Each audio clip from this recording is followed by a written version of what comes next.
सब समानता का अधिकार हमको मिला। सम्मानित साथियों, आपको याद रखना चाहिए कि अगर बाबा साहब ना पैदा हुए होते और उन्होंने संविधान ना लिखा होता तो हम वही काम कर रहे होते जो हम पहले गुलामी करते थे। दिन भर काम कराते थे और शाम को हमको मजदूरी के पैसे भी नहीं देते थे, मांगने पर पिटाई होती थी। साथियों, ऐसे महामानव बाबा साहब अम्बेडकर जी, हम इनको बार बार पुनः अपने श्रद्धांजलि अर्पित करते हैं। सम्मानित साथियों, आज हम जो भी हैं बाबा साहब की वजह से डॉक्टर, मास्टर, इंजीनियर, वकील बने। जब हमें पढ़ने का अधिकार मिला तो पढ़ लिख कर बहुत लोग आगे बढ़ गए और यहाँ तक कि मुख्यमंत्री भी बहन जी बनी और आज भारत की राष्ट्रपति एक दलित महिला है। सम्मानित साथियों, ये बाबा साहब की देन है।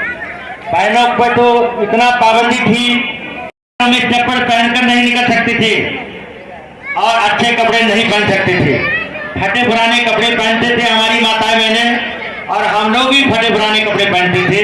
जब देश आजाद नहीं हुआ, जब हम गुलामी से मुक्त हुए, देश तो आजाद हुआ लेकिन हम लोग गुलाम रहे। जब बाबा साहब अम्बेडकर ने संविधान लिखा तब हमें गुलामी से आजादी मिली और हमने अच्छा रोटी कपड़ा मकान अपने बनाए और सम्मान की जिंदगी जिए।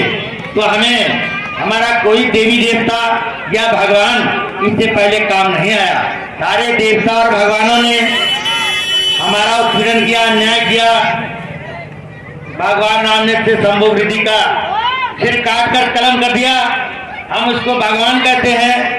सम्मानित साथियों, ऐसे भगवानों को हमको नहीं मानना चाहिए, पत्थर नहीं पूजना चाहिए, हमको ढोंगी पाखंडी उसमें नहीं फंसना चाहिए।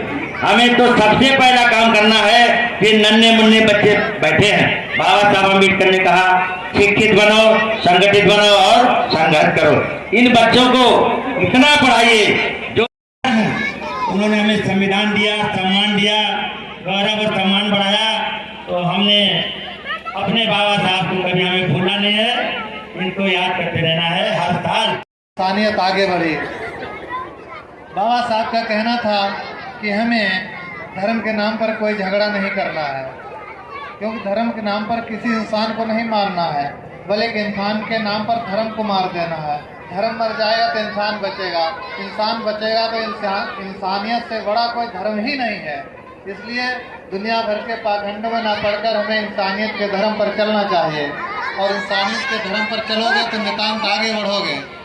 इधर उधर भटकोगे, आगे नहीं बढ़ सकते हो। जैसे कि हम आपके उदाहरण बता दें, आप पूरी जिंदगी भर बच्चा आपका बचपन से लेकर बुढ़ापे तक कांवर ढोता रहे तो वो वहीं पर रहेगा जहाँ पर है, आगे नहीं बढ़ सकता। अगर बच्चे ने 15 साल तक बस्ता ढो लिया तो समझ लो उसको जाने के लिए, आगे बढ़ने के लिए सारे रास्ते खुल जाएंगे। वो कहीं से कहीं भी जा सकता है, लेकिन अन्य किसी चीज़ों में आप फंसकर कहीं नहीं जा सकते हो। इसलिए पढ़ाई लिखाई पर ध्यान देना बड़ा ज़रूरी है। इसी के साथ ही बाबा साहब ने एक बात और कही थी कि हमें भारत को बौद्ध में बनाना है। भारत को बौद्ध में बनाने के लिए बाबा साहब ने कहा था हमें पुराने सभी संस्कार बदल देना चाहिए। जैसे कि हमें नामकरण संस्कार करना है तो बौद्ध धर्म के अनुसार करें, अपना विवाह संस्कार करना है बौद्ध धर्म के अनुसार करें, अपना मुंडन संस्कार करना है बौद्ध धर्म के अनुसार करें, अपना पढ़ाई लिखाई वाला जो संस्कार करना है। इस तरह से आज हम सभी को बोलने की आज़ादी है, शिक्षा की आज़ादी है, ये सब अधिकार हमें संविधान देता है। और संविधान और लोकतंत्र की रक्षा करना हम सभी का कर्तव्य है। अपने अधिकारों के लिए बोलना, लड़ना, इन सब की आज़ादी हमें संविधान ने दी है। देश का संविधान देश के नागरिक को सर्वोपरि रखता है। बाबा साहब डॉक्टर भीमराव अम्बेडकर जी ने शोषितों के उत्थान के लिए, गरीबों पिछड़ों के उत्थान के लिए अपना सर्वस्व जीवन उसमें लगा दिया। हम सभी को उनके जीवन के बारे में समझना भी चाहिए और अपने आसपास अपने भाई बहनों को, अपने बच्चों को समझाना चाहिए कि किस तरह से बाबा साहब ने शिक्षा ग्रहण की और शिक्षा में वो मकाम हासिल किया। आज बाबा साहब का जन्म दिवस है और यहाँ पर लगातार बाबा साहब का जन्म दिवस और परिनिर्वाण दिवस बहुत ही हर्षोल्लास से मनाया जाता है। और इस कार्यक्रम के लिए हमारे बड़े भाई मनोज जी का और यहाँ की तमाम कमेटी के सदस्यों का मैं बहुत बहुत आभार व्यक्त करता हूँ। इस तरह के कार्यक्रमों से हमारे समाज में बच्चों को, युवाओं को प्रोत्साहन मिलती है और एक महान विभूति के बारे में जानने का अवसर प्रदान होता है, उनके किए गए कार्यों को जानने का अवसर प्रदान होता है। इस तरह के कार्यक्रम हमें करते रहने चाहिए ताकि इस देश को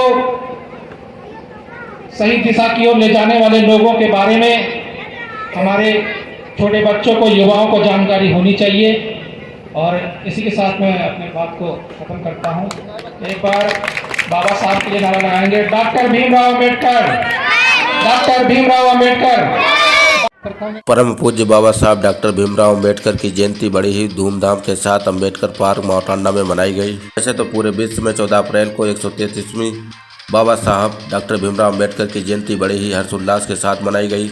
वहीं जनपद पीलीभीत के थानाबाग गांव माउटांडा अम्बेडकर पार्क में हर साल की भांति इस बार भी ग्रामवासियों ने बड़ी उत्साह से बाबा साहब की जयंती मनाई तथा जय भीम के नारों से पंडाल गूंज उठा। मुख्य अतिथि तथा विशिष्ट अतिथि आचार्य धर्म प्रकाश बोध, राम गौतम, मुनंदरपाल सागर, अमित मिश्रा, डॉक्टर विवेक सिंह, जिला पंचायत सदस्यपति प्रिंस शर्मा सहित ग्रामवासियों ने बाबा साहब के चित्र पर पुष्प अर्पित कर केक काटकर नमन किया। उसके बाद बाबा साहब भीमराव अम्बेडकर भारतीय संविधान के जनक, जीवन परिचय तथा उनके संघर्ष के बारे में बताया। इसके बाद भारतीय संविधान की पुस्तक आए अतिथियों को भेंट की गई। सभी को जलपान तथा मिष्ठान वितरण किया।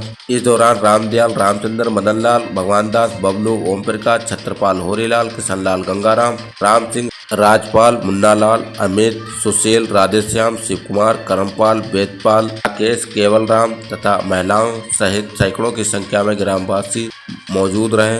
वीडियो में इतना ही। मैं मनोज कुमार आपसे विदा लेता हूँ। जय भीम, नमो बुद्धाय, नमस्कार।